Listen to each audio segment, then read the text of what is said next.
Assalamualaikum dan salam al-hijrah buat seluruh umat Islam. Peristiwa hijrah yang kita raikan hari ini merupakan satu anjakan paradigma terbesar dalam sejarah Islam. Satu fakta yang menarik untuk kita renungkan.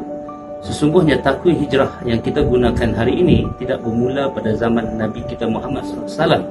Ia secara rasmi diperkenalkan oleh Khalifah Sayyidina Umar Al-Khattab pada tahun ke-17 hijrah setelah berbincang dengan para sahabat.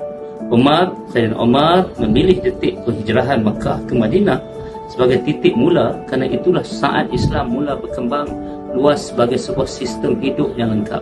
Di Yadin, kami mengajak anda untuk meneladani semangat ukhuwah antara Muhajirin dan Ansar.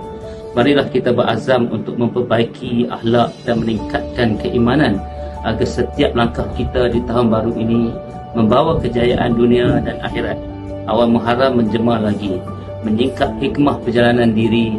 Hijrah bukan pada langkah yang berganti, tetapi pada hati yang kembali mencari redha ilahi. Salam al-hijrah buat semua. Saya Timbalai Ketua Yadin bersama dia Dr. Adi Anwar bin Azmi. Assalamualaikum warahmatullahi wabarakatuh.